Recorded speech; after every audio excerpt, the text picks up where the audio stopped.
أعوذ بالله من الشيطان الرجيم بسم الله الرحمن الرحيم الحمد لله رب العالمين الرحمن الرحيم مالك يوم الدين إياك نعبد وإياك نستعين اهدنا الصراط المستقيم صراط الذين أنعمت عليهم غير المغضوب عليهم ولا الضالين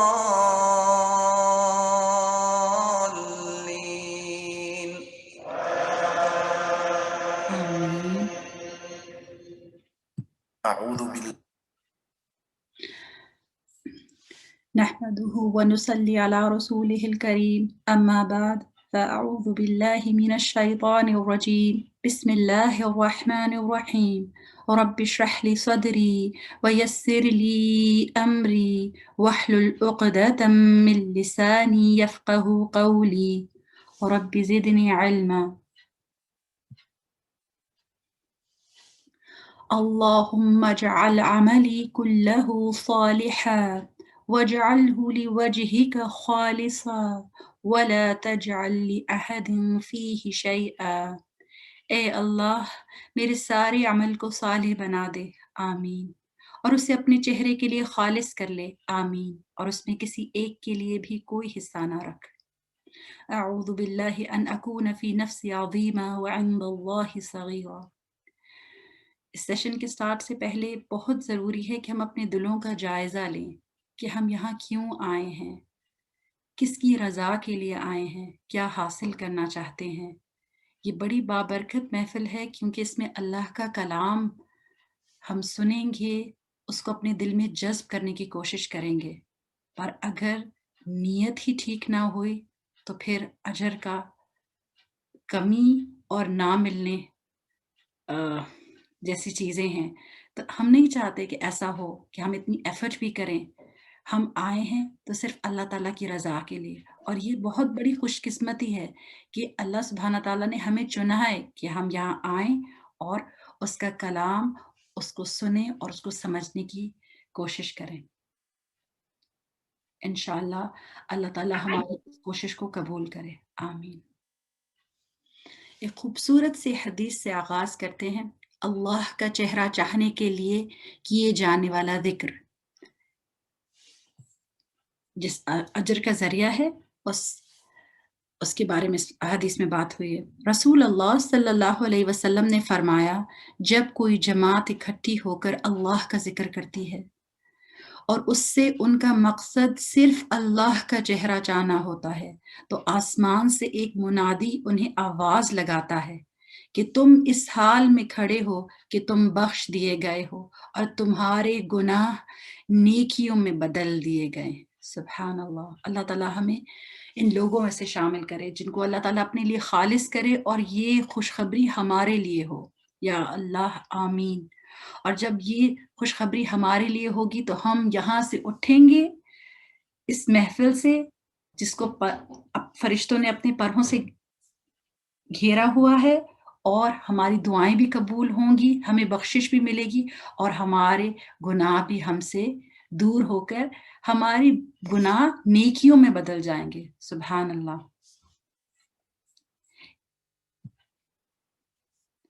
آج جو ہم کور کریں گے وہ سورہ لقمان کی آیت نمبر 22 ہے اور سورہ بقرہ کی آیت نمبر 56 اور 57 پر۔ یہ بڑی امپورٹنٹ بات ہے کہ ہمارا طریقہ کار کیا ہوگا۔ قرآن جو ہے وہ تلاوت، اس کا تلاوت کرنا باعث اجر ہے، ڈیفینیٹلی یہ اللہ سبحانہ تعالیٰ کا کلام ہے، پر اس سے ہم نے کیا کرنا ہے؟ یہ ہدایت کا ذریعہ ہے، اس سے ہم نے ہدایت حاصل کرنی ہے۔ ہدایت حاصل کب ہوگی؟ جب ہم اس تلاوت کو اپنے اندر ابزارب کریں گے، کیونکہ اللہ سبحانہ تعالیٰ نے یہ قرآن اپنے رسول محمد صلی اللہ علیہ وسلم کے قلب پہ نازل کیا، دل پہ نازل کیا۔ تو آئیں ہم مل کر اس کلام کو اپنے دل پہ اتاریں، اس کو دل میں جذب کریں، تاکہ پھر وہ آہستہ آہستہ ہمارے دل میں جذب ہونے کے بعد اس طرح سرایت ہو کر ہمارے عمل میں جھلکنے لگے، اور اللہ تعالیٰ ہماری یہ ساری کوشش قبول کرے اور ہمیں ان لوگوں میں شامل کرے جو کہ اہل القرآن ہیں، اس کے خاص لوگ ہیں۔ آمین۔ انشاءاللہ جو بھی ہم لوگ آیت پڑھیں گے اس کے الفاظ پہ غور کر کے، اس کے معنی پہ غور کر کے اپنے آپ سے سرگوشیاں کرتے جائیں گے، اپنا سیلف انالیسس کرتے جائیں گے کہ اگر یہ آیت یہ کہہ رہی ہے تو میں کہاں کھڑی ہوں، میرا عمل کہاں ہے، میں کیا کر رہی ہوں جو کہ پازیٹیو ہے اور کیا کر رہی ہوں جو اس کی مخالف ہے، اور میں نے کیسے اپنے آپ کو ٹھیک کرنا ہے۔ تو جیسے جیسی تلاوت ہوگی، فہم انکریز ہوگا، تو تزکیہ، صفائی کا پروسیس سٹارٹ ہو جائے گا، اور اس تعلیم اور حکمت کے ساتھ ہم اس کتاب سے جڑیں گے انشاءاللہ۔ اللہ تعالیٰ یہ ہم سب کے لیے آسان کرے، اور اینڈ میں ہم ایک بہت ہی خوبصورت سی دعا سیکھیں گے انشاءاللہ۔ چلیں جس آیت سے ہم نے انشاءاللہ سٹارٹ کرنا ہے اس کی تلاوت سنتے ہیں۔ بسم اللہ الرحمن الرحیم۔ ومن يسلم وجهه إلى الله وهو محسن فقد استمسك بالعروة الوثقى وإلى الله عاقبة الأمور۔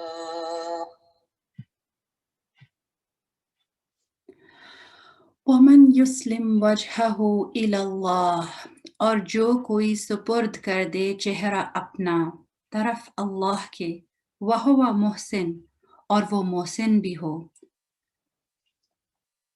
فقد استمسک بالعروۃ الوثقی، تو یقیناً اس نے تھام لیا کڑا مضبوط، وإلی اللہ عاقبۃ الامور، اور طرف اللہ ہی کے انجام ہے سب کاموں کا۔ تو سب سے پہلے جو غور طلب بات ہے وہ یہ ہے، ہم ایک منٹ میں چاہتی ہوں لیزر پوائنٹر سے میں ان الفاظ کی طرف کروں گی۔ آئی ہوپ آپ سب لوگوں کو نظر آ رہا ہے۔ سسٹر نالا بتائیے گا، پوائنٹر نظر آ رہا ہے آپ لوگوں کو اسکرین پہ؟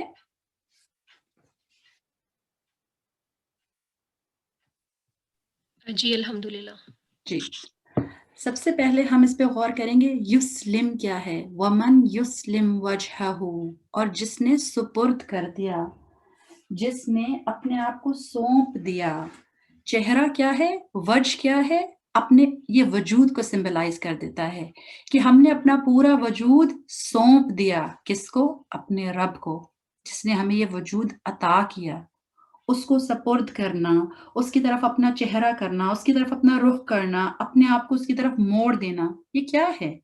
یہ ہے کہ ہم اطاعت قبول کرتے ہیں، کہ اللہ سبحانہ تعالیٰ کو حقیقی طور پہ رب مانتے ہیں، جس رب کا خوبصورت تعارف ہم نے پہلی نشست میں کیا تھا، جو ہم لوگوں نے پہلے سیشن میں دیکھا کہ اللہ سبحانہ تعالیٰ اپنے کلام میں اتنے خوبصورت طریقے سے ہمیں سورہ فاتحہ میں اپنا تعارف کراتے ہیں، رب العالمین، اور اس کے بعد ہم نے سورہ اخلاص میں دیکھا ذاتی تعارف، اور صفاتی تعارف ہم نے آیت الکرسی میں دیکھا۔ تو ہم نے یہ سارے تعارف جب پڑھ لیے تو اب ہم نے کیا کرنا ہے؟ اپنے رب سے اپنا تعلق مضبوط کرنا ہے۔ تعلق کیسے مضبوط ہوگا؟ کہ ہم اطاعت کو قبول کریں۔ پہلی سیڑھی کیا ہے؟ اطاعت کو قبول کرنا۔ یسلم وجہہ، اپنے آپ کو سپرد کر دینا اس ذات کے جس نے مجھے بنایا، اور جو مقاصد اس نے میرے لیے طے کیے اسی کو اپنی زندگی کا مقصد اور محور بنا لینا۔ اس میں ایک بہت خوبصورت بات ہے جو میں جب اس کو دیکھ رہی تھی تفسیر کو، کہ یسلم جو ہے وہ اندر کی بات ہے، کہ میرا دل کتنا جھکتا ہے، میں نے کتنا زیادہ اس اطاعت کو دل سے ابزارب کیا، اور اب میں نے چہرہ بھی موڑ دیا۔ مطلب یہ ظاہر، یہ اندرونی کیفیت ہے، یہ باطن ہے، تو یہ ظاہر ہے۔ مطلب صرف ایمان میرے دل میں نہیں ہے، اب وہ میرے جوارے پہ بھی نظر آ رہا ہے۔ میں نے اپنا دل موڑ دیا اللہ کی طرف، تو اب میرا چہرہ بھی مڑ گیا۔ اور اس کی بہترین مثال ہمیں کہاں نظر آتی ہے؟ جو ہماری نماز ہے، کہ ہمارا دل جو ہے وہ اللہ کی طرف رغبت کرتا ہے، ہمارا دل جھک جاتا ہے، تو پھر وہی ہمارے جوارے فالو کرتے ہیں. ٹھیک ہے، کیونکہ ایک حدیث کی مفہوم کے مطابق یہ ہے نا کہ گوشت کا لوتھڑا ہے، اگر وہ ٹھیک ہو جائے تو سارا بدن ٹھیک ہو جاتا ہے، اور اگر یہ فاسد ہو جائے، اس کے اندر فساد پیدا ہو رہا ہے، تو سارا بدن فاسد ہو جاتا ہے. تو اللہ تعالیٰ ہمیں اپنے ان لوگوں میں سے شامل کرے. ساتھ ساتھ ہم نے دعائیں کرنی نا، اللہ تعالیٰ ہمیں ان لوگوں جیسا بنائے جو کہ ٹرولی سبمٹ کریں. اور ساتھ ہی ہم نے اپنے لیے کوشچن بھی لکھنا ہے، کیا میں ان لوگوں میں سے ہوں جس نے اپنا چہرہ اپنی رب کی طرف موڑ دیا، جس نے اپنے آپ کو ٹرولی سبمٹ کر دیا؟ یہ چیزیں ہم سب اپنے لیے لکھتے جائیں گے. اسی طرح تو ہمارا تزکیہ ہوگا نا. وَهُوَ محسن، اور وہ محسن بھی ہے. احسان کیا ہے؟ احسان یہ ہے کہ حق سے زیادہ دینا. اب ہم جب احسان کے درجے پہ کام کرتے ہیں تو اس کی دو ہمارے پاس ویز ہیں کہ ہم لوگ رب کے ساتھ کیسا معاملہ ہے. حقوق اللہ میں ہماری کیا کیفیت ہوگی؟ جیسے کہ حدیث جبریل میں آتا ہے، ان تعبد اللہ کأنک تراہ فإن لم تکن تراہ فإنہ یراک، کہ تم ایسے عبادت کرو جیسے کہ تم اللہ کو دیکھ رہے ہو، اللہ سبحانہ تعالیٰ کو دیکھ رہے ہو. اور اگر تم ایسا نہ کر سکو تو جان لو بے شک اللہ تمہیں دیکھ رہا ہے. تو جیسے ہی ہماری نماز کی کیفیت ایسی ہونے لگے کہ ہم بس جلدی جلدی پڑھ رہے ہیں، تو ہم یہ سوچیں کہ اگر یہ کیا کیفیت ہوتی کہ اگر میں اپنے رب کو دیکھ رہی ہوتی، اور اگر وہ کیفیت پیدا نہیں ہو سکتی تو اس چیز سے تو خشوع آئے گا نا کہ میرا رب مجھے دیکھ رہا ہے، میری ساری حرکات، میرا دل، اگر میرا چہرہ تو قبلے کی طرف ہے پر میرا دل جو ہے وہ رب کی جانب سے مڑ گیا ہے، وہ اس کی طرف متوجہ نہیں ہے، تو میری نماز کی روح نہیں ہے. تو یہ میں نے اپنے لیے دیکھنا ہے کہ میں کیا کر رہی ہوں، کیا میری عبادت احسان کے درجے پہ ہے، کیا میں یہ محسوس کرتی ہوں کہ ہر پل میرا ہر ایکشن، میری ہر عبادت اللہ سبحانہ تعالیٰ دیکھ رہا ہے. جب یہ دونوں چیزیں، اب ہم احسان کو دیکھیں گے لوگوں کے ساتھ معاملے میں احسان کیا ہے؟ وہ یہ ہے کہ حق سے زیادہ دینا، بدلے کے لیے کام نہ کرنا، اللہ سے اجر چاہنا، اور اس کو بھی دینا جو کہ آپ کو واپس لوٹانے کی امید نہیں رکھتا. اور محسن کے اندر جو احسان ہے، سین نون، یہ کیا ہے؟ یہ خوبصورتی پیدا کرنے والا ہے. اس کا مادہ خوبصورتی سے ہے کہ ہمارے عمل میں خوبصورتی ہو، ایک ایکسلنس ہو، اپنے رب کے لیے بہترین کام، لوگوں کے ساتھ بہترین معاملہ. تو ہم نے کیا کرنا ہے کہ پہلے اپنے آپ کو سبمٹ کرنا ہے، پھر ہم نے احسان کے درجے پہ پہنچنے کی کوشش کرنی ہے. تو پھر کیا ہوگا؟ تو یقیناً اس نے کیا تھام لیا؟ عروۃ الوثقیٰ. عروہ جو ہے وہ ایک ہینڈل کو کہتے ہیں، کسی بھی چیز جس کو پکڑ لیا جائے. اب جو لفظ یہاں یوز ہوا ہے استمسکا، مسک جو ہے وہ صرف پکڑنا نہیں ہے، وہ یہ ہے کہ پکڑے رکھنا. تو جس نے سبمیشن کی، جس نے احسان کا درجہ پایا، تو پھر اس نے کس چیز کو پکڑ لیا؟ عروۃ الوثقیٰ. ایسے ہینڈ ہولڈ کو، ایسی چیز کو مضبوطی سے پکڑ لیا، جو کہ ایسے کڑے کو تھام لیا جو کہ ٹوٹنے والا نہیں. یہ ہم خوبصورت ایک اور آیت میں اس کی تشریح دیکھیں گے، پر اس سے پہلے ہم یہ دیکھتے ہیں کہ یہ سارے سٹیپس، سپردگی، پھر احسان کے درجے پہ کام کرنا، اور پھر ایک کڑے کو مضبوطی سے پکڑ لینا، یہ سب ہمارے اندر ایک ٹھہراؤ لائے گا. اور ساتھ ویسے بھی ہم دیکھیں کہ جیسے بھی اگر ہم کسی انسٹیبل چیز پہ ہوں اور ہم نے کسی چیز کو پکڑا ہو، ہم اپنے آپ کو امیجن کریں جیسے زلزلے میں کسی چیز کو، ہم مضبوط چیز کو پکڑنے کی کوشش کرتے ہیں، یا پھر اگر ہم بس میں کہیں جا رہے ہیں تو وہ جو چیزیں لٹک رہی ہوتی ہیں ان کو پکڑنے کی کوشش کرتے ہیں. تو جتنی بھی ٹربولنس ہو، جتنی بھی زیادہ چیز موو کر رہی ہو، ہم اپنے آپ کو سیکیور کرنے کی کوشش کرتے ہیں، ہم گرتے نہیں ہیں. تو یہ کیا کڑا ہے جس کی وجہ سے اللہ تعالی ہمیں گرنے نہیں دیتا. یہ اسلام کا کڑا ہے، یہ اپنے رب سے تعلق کا کڑا ہے، جس کی وجہ سے ایک مومن، ایک مسلم، ان سارے جو چیزیں اس کی زندگی میں ہو رہی ہیں وہ اس کو گراتی نہیں ہیں، کیونکہ اس کی اسٹرینتھ، اس کا سورس آف اسٹرینتھ کون ہے؟ اللہ القوی.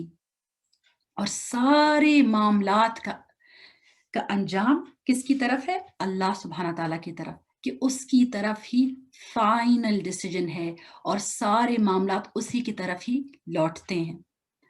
سو اب ہم نے سبمیشن کو بھی دیکھ لیا، ایکسلنس کو بھی دیکھ لیا. یہاں میں نے اگزامپل ایک شو کی ہے کہ آپ نے شپ کا اینکر دیکھا ہوگا.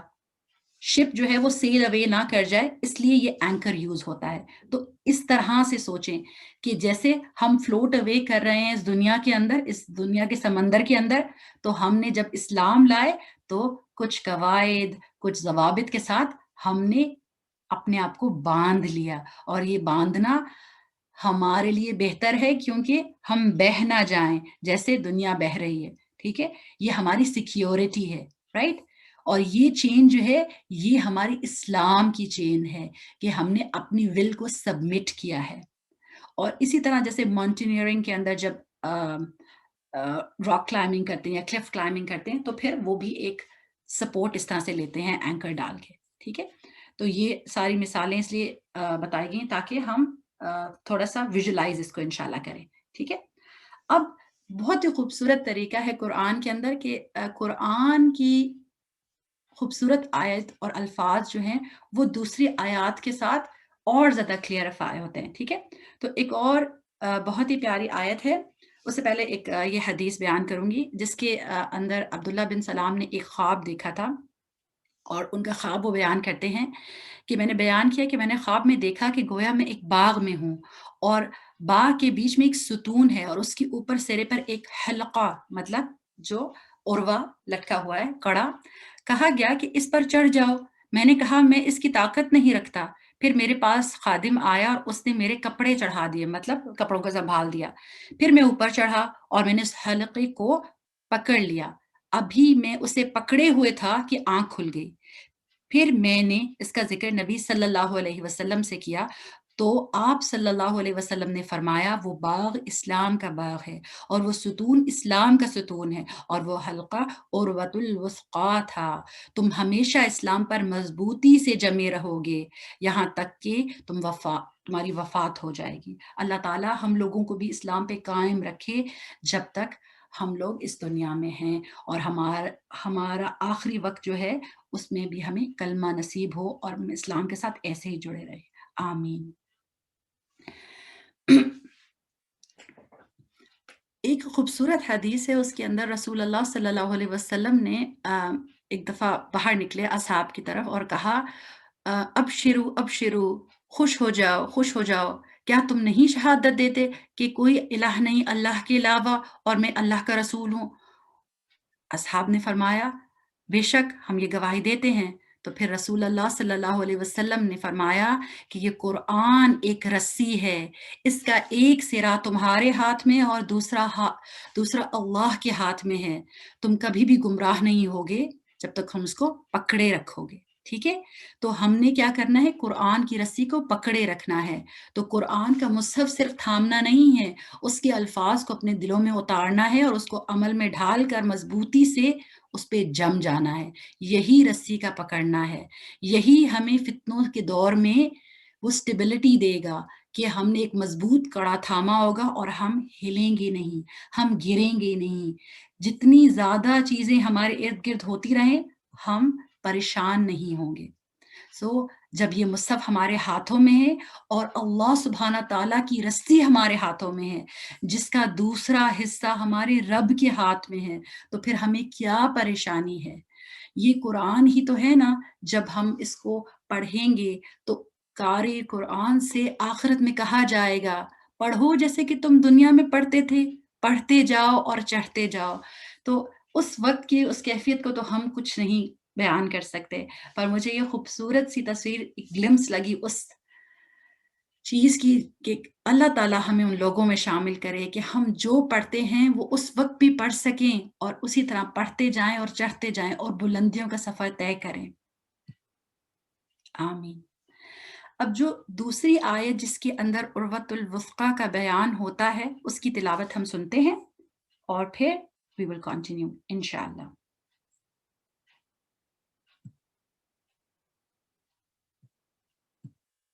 لا إكراه في الدين قد تبين الرشد من الغي فمن يكفر بالطاغوت ويؤمن بالله فقد استمسك بالعروة الوثقى لا انفصام لها والله سميع عليم. الحمدللہ.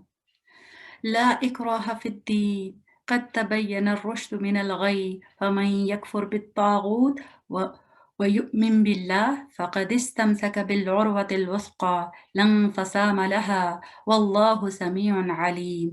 نہیں کوئی جبر زبردستی دین میں تحقیق واضح ہو گئی ہدایت گمراہی سے تو جو کوئی کفر کرے گا طاغوت کا اور وہ ایمان لائے گا اللہ پر بس تحقیق اس نے تھام لیا کڑا مضبوط. نہیں ہے کوئی ٹوٹنا اس کا اس کے لیے اور وہ خوب سننے والا خوب جاننے والا ہے. اس میں یہ جو بہت خوبصورت بات ہے اس میں ہمیں وَمَن یسلم کی بھی تشریح نظر آتی ہے کہ سلامتی میں آ جانا سبمٹ کرنا کیا ہے کہ کس چیز کا انکار کرنا؟ طاغوت کا کفر کرنا. طاغوت کیا ہیں؟ طاغوت وہ سارے سرکش چیزیں ہیں جو کہ سرکشی کی طرف بلاتی ہیں، جو ہمیں ابدیت سے روکتی ہیں، اللہ تعالیٰ کی طرف سبمٹ کرنے سے روکتی ہیں. ہر وہ چیز جو ہمیں بندگی کی حد سے باہر نکالنے کی کوشش کرے. وہ شیاطین ہو سکتے ہیں، وہ لوگ ہو سکتے ہیں، وہ ایسی چیزیں ہو سکتی ہیں جو کہ ہمیں بندگی کی حد سے باہر نکالنے، سرکشی پہ مجبور کریں. تو جو انکار کرتا ہے اس سرکشی کا اصل میں وہ کون ہے؟ جو ایمان لاتا ہے اللہ پہ.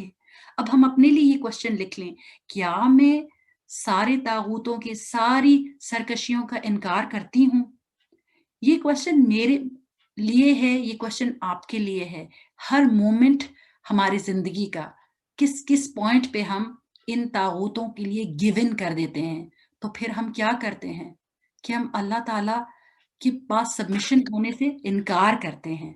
تو ہمیں ایسا نہیں کرنا، کیونکہ اس کفر کی طاغوت سے ہی تو ایمان ہمارا اسٹرانگ ہوگا اور ہم اس عروۃ الوثقی اس مضبوط سہارے کو تھام لیں گے جس کے بارے میں اس آیت سے یہ بیان ہوتا ہے لن فصام لہا، کہ وہ ٹوٹنے والا نہیں، وہ ایسا کوئی ہینڈ ہولڈ، وہ ایسا کوئی کڑا نہیں ہے جو کہ ٹوٹ جائے، جو ویک ہو. یہ سب سے مضبوط کڑا ہے، یہ کڑا اسلام کا کڑا ہے. تو ہم لوگوں نے کیا کرنا ہے؟ اپنی زندگیوں میں جائزہ لیتے ہوئے آگے بڑھنا ہے کہ کیا میں نے اس مضبوط کڑے کو تھام رکھا ہے، اور اگر تھام رکھا ہے تو پھر مجھے گھبرانا نہیں ہے، کیونکہ اللہ سبحانہ تعالیٰ کے دین میں داخل ہو کر مجھے اس پہ ریلائی کرنا ہے. مصائب تو آئیں گی، پریشانیاں تو آئیں گی، پر جب میں نے یہ کڑا تھاما ہوگا تو میرے لیے ہدایت کا سامان ہو جائے گا. اور وہ کیسے ہوگا؟ اس آیت کو دیکھتے ہیں. ہاں جی. الله ولي الذين آمنوا يخرجهم من الظلمات إلى النور والذين كفروا أولياؤهم الطاغوت يخرجونهم من النور إلى الظلمات أولئك أصحاب النار هم فيها خالدون. سبحان اللہ. اللہ تعالیٰ کتنی خوبصورت تسلی دے رہے ہیں. اللہ ولی الذین آمنوا، اللہ دوست ہے ان کا جو ایمان لائے. جس کا دوست اللہ تعالیٰ ہو تو پھر اس کو کسی چیز کا ڈر ہوگا؟ وہ نکالے گا ہمیں، وہ نکالے گا ان مؤمنین کو اندھیروں سے طرف نور کے اور جنہوں نے کفر کیا ان کے دوست طاغوت ہیں، وہ نکال لے جاتے ہیں انہیں نور سے اندھیروں کی جانب، اور یہی لوگ ہیں ساتھی آگ کے۔ اللہم اجرنی من النار۔ تو پہلے ہم اس بات کو سوچیں کہ ولی کون ہے؟ ولی وہ ہے جو کہ دوست ہے، کارساز ہے، حمایتی ہے، مددگار ہے۔ تو جس کا مددگار اللہ ہو گیا اس کو کسی چیز کا ڈر ہے؟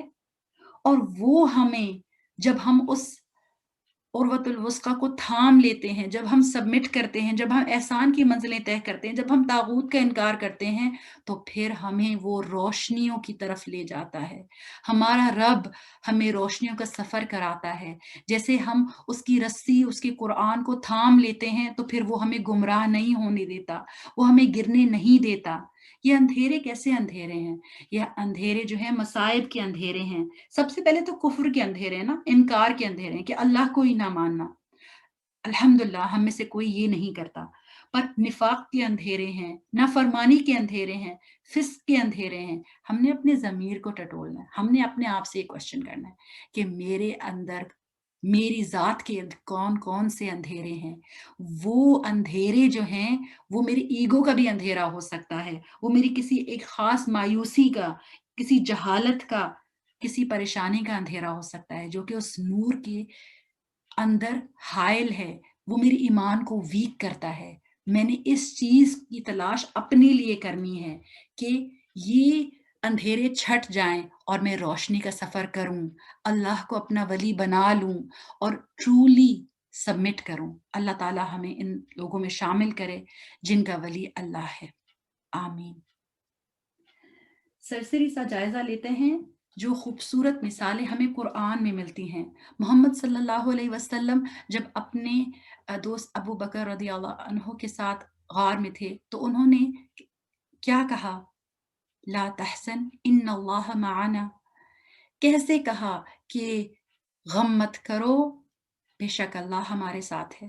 تو ہم اپنے آپ کو بھی کہیں نا، جب ہم غم کرتے ہیں ایسی چیزوں کا جن کے اوپر ہم کوئی قدرت نہیں رکھتے، اپنے آپ کو کہیں، اپنے آپ سے سرگوشی کریں، ان اللہ علی کل شیء قدیر، میں قدرت نہیں رکھتی پر بے شک میرا رب ہر چیز پہ قدرت رکھتا ہے۔ جب ہمیں سبمیشن کے بارے میں بات کرتے ہیں تو ہمیں سب سے خوبصورت مثال جو سبمیشن کی نظر آتی ہے وہ کس کی ہے؟ حضرت ابراہیم کی۔ پہلے ہی پارے میں جب اللہ تعالیٰ ان کو فرماتے ہیں اسلم، تو وہ کیا کہتے ہیں؟ اسلمت لرب العالمین، میں نے سبمٹ کر دیا۔ اور ہمیں ہر لیول پہ سبمیشن نظر آتی ہے۔ اپنے لوگوں کو چھوڑا، اپنے ایریا کو چھوڑا، کس کی خاطر؟ اپنے رب کی خاطر۔ آگ میں پھک جانا قبول کیا اپنے رب کی خاطر۔ اپنے پیاروں کی، اپنے اولاد سے ریلیٹڈ امتحان ہوا، امتحانوں پہ امتحان پر ہمیں ہر جگہ سبمیشن نظر آتی ہے۔ اپنی وہ اولاد جو کہ اتنے عرصے بعد ملی، اس کو بھی سبمیشن کی خاطر قربان کرنے سے دریغ نہیں کیا۔ تو ہمیں سب سے سپریم ایگزامپل آف سبمیشن نظر آتی ہے ابراہیم علیہ السلام میں، ان کے طریقے میں۔ تو اللہ تعالیٰ ہمیں اسی طرح سبمسو بنائے۔ تو جتنے وہ سبمیشن تھے، سبمیٹیو تھے، تو ہمیں نظر آتا ہے نا کہ ایسے ہی لوگوں کے ولی اللہ تعالیٰ ہوتے ہیں کہ ان کو خلیل اللہ کا درجہ دیا اور ان کو گرنے نہیں دیا، ان کو سنبھال لیا۔ ان کو آگ میں ڈالا گیا تو وہ اللہ نے اس کو ٹھنڈا کر دیا، آگ کی فطرت کو بدل دیا، کیونکہ وہ بندہ، اس نے بندگی کا حق ادا کر دیا۔ یوسف علیہ السلام کی ساری مثال جو ہم دیکھتے ہیں تو ان کا جو ہمیں محسنین کی طرح رویہ نظر آتا ہے کہ احسان ان لوگوں کے ساتھ احسان جو سازشیں کرتے ہیں، جو تکلیف دیتے ہیں، جو پریشانی دیتے ہیں، ان کے ساتھ احسان کی روش، حق سے بڑھ کر دینا، خوبصورت عمل۔ اور اس صورت کے اندر ایک خوبصورت آیت کا ایک پارٹ ہے جو مجھے اتنا خوبصورت لگا کہ میں نے سوچا کہ ہم اس کو شیئر کریں، اور جب ہم پریشان ہوں تو ہم اپنے آپ کو یہ کہیں،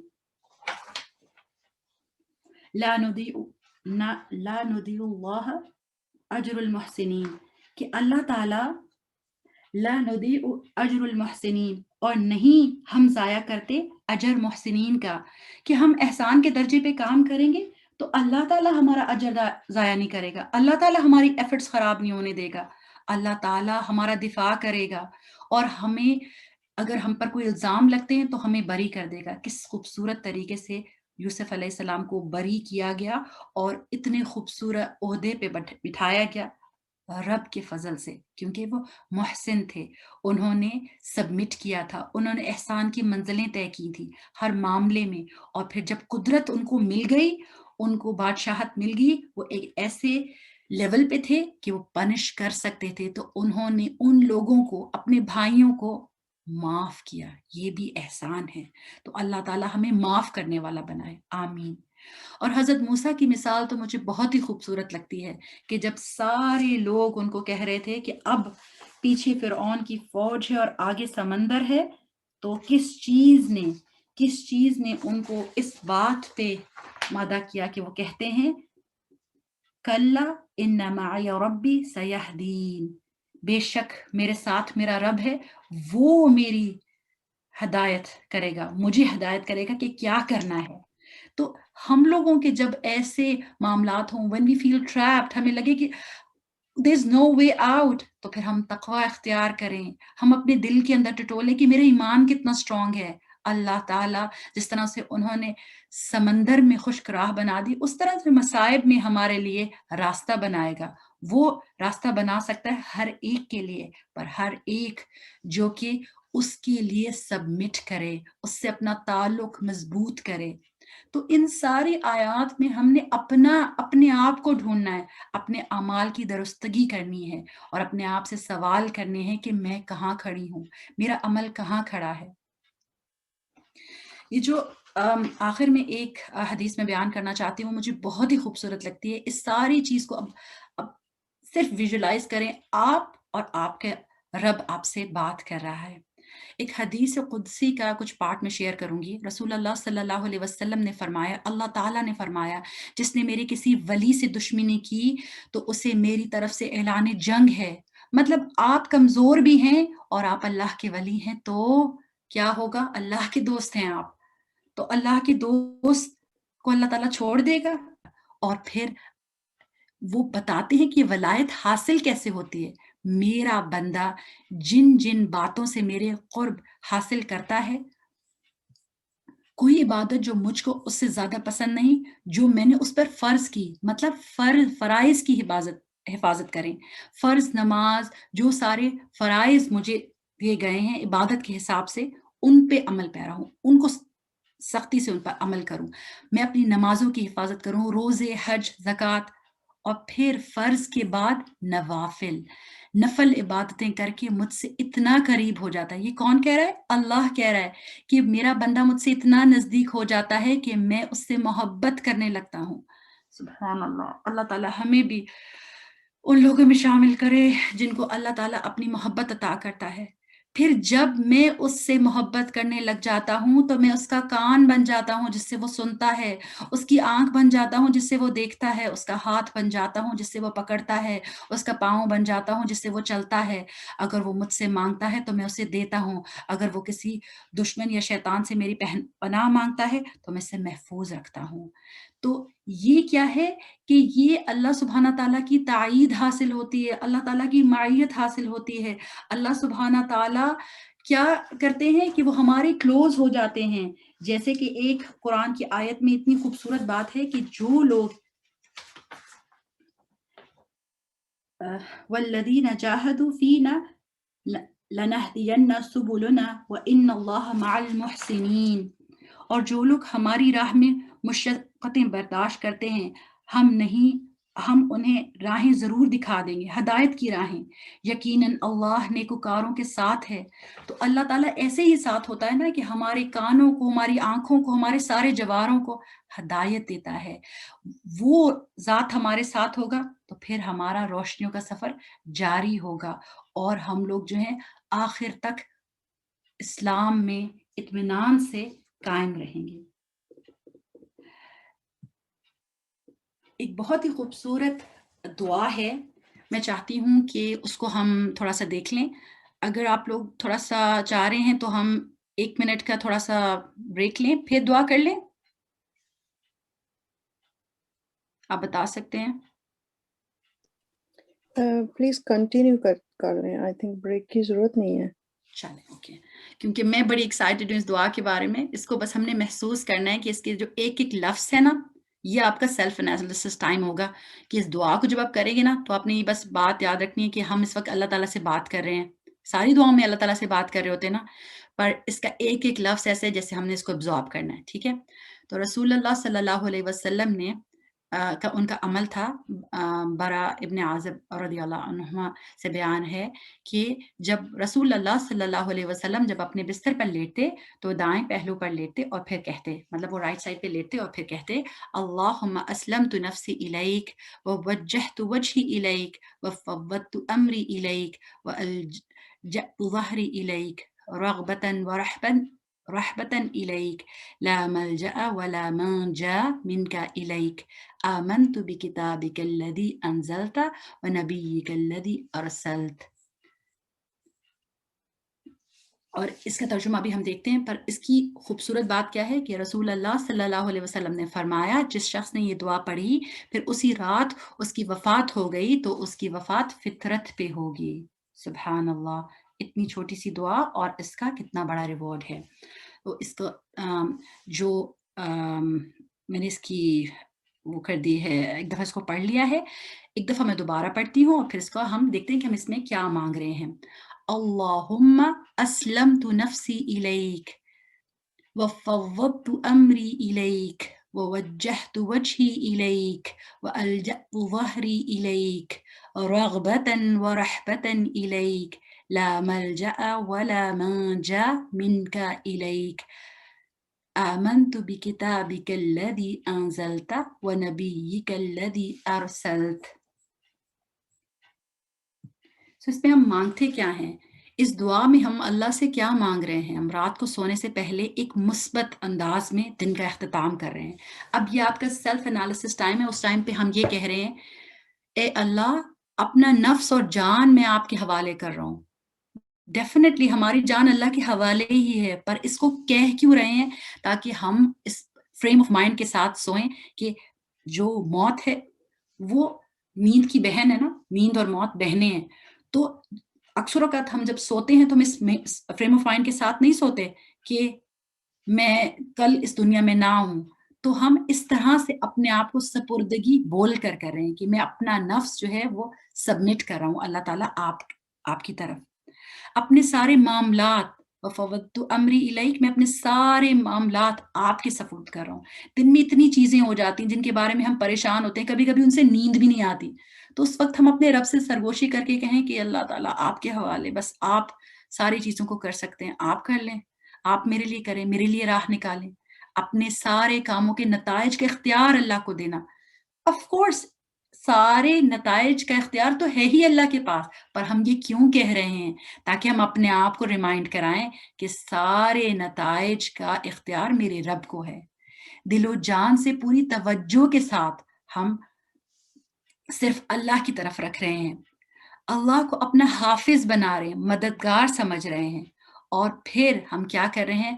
صرف ہر اچھی بات سے امید رکھنا اور گناہوں کا خوف ہے. رغبتاً و رحبتاً الیک، کہ ہمارے پاس امید بھی ہے اور خوف بھی ہے. یہی دونوں تعلق ہمارے رب کے ساتھ ہیں جو ہمیں اسٹرانگ رکھتے ہیں کہ نیک کاموں کی اجر کی امید اور برائیوں کے ہمیں گھیر لینے کا خوف رہتا ہے. صرف اللہ کی پناہ محفوظ اور کامل پناہ گاہ ہے، اور اس کو چھوڑ کر کوئی جگہ چھپ نہیں سکتے اور بھاگ نہیں سکتے. یہ جو ہے نا میری بہت ہی فیوریٹ لائن ہے. یہ قرآن کی ایک آیت بھی ہے، اس کا پارٹ ہے وَلَا مَنْجَا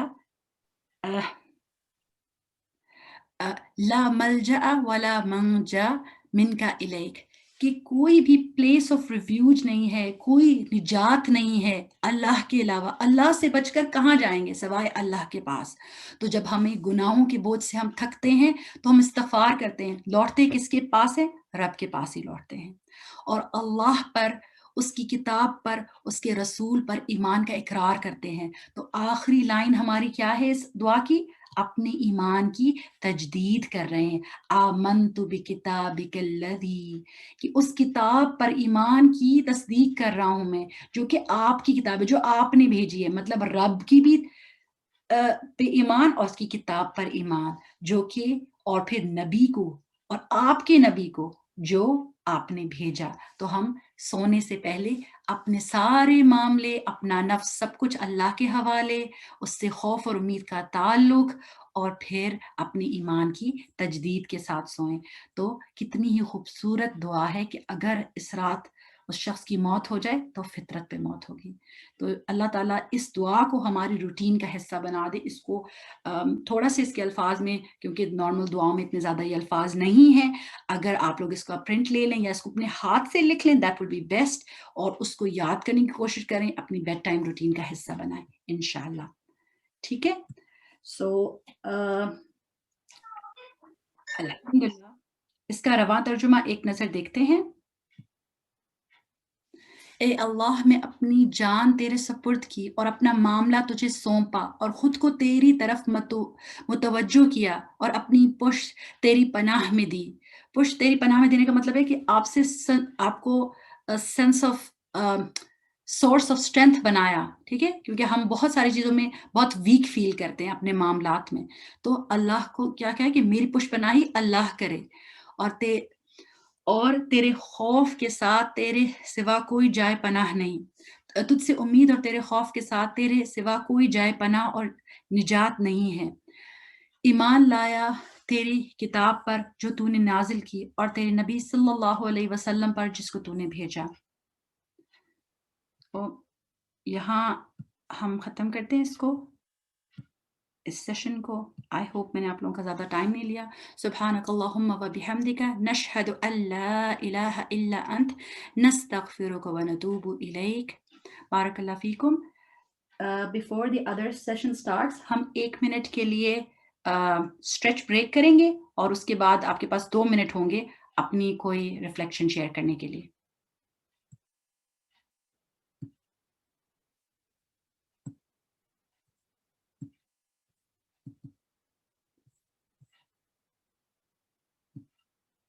هل لك سر عند الله بينك أنت وبين الله؟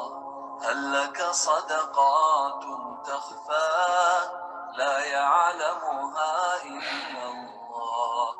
هل لك سر عند الله بينك أنت وبين الله؟ هل لك صدقات تخفى لا يعلمها إلا الله؟ قصص لا تكشف إلا بكتابك حين ترى الله. ما أحراك بهذا أن يكبر قدرك عند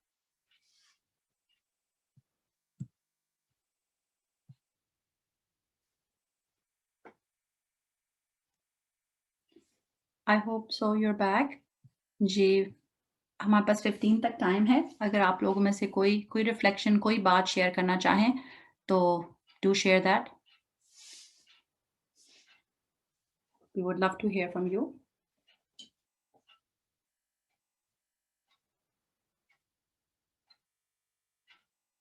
آپ اپنا ہینڈ ریز کر سکتے ہیں اگر آپ چاہیں کچھ شیئر کرنا.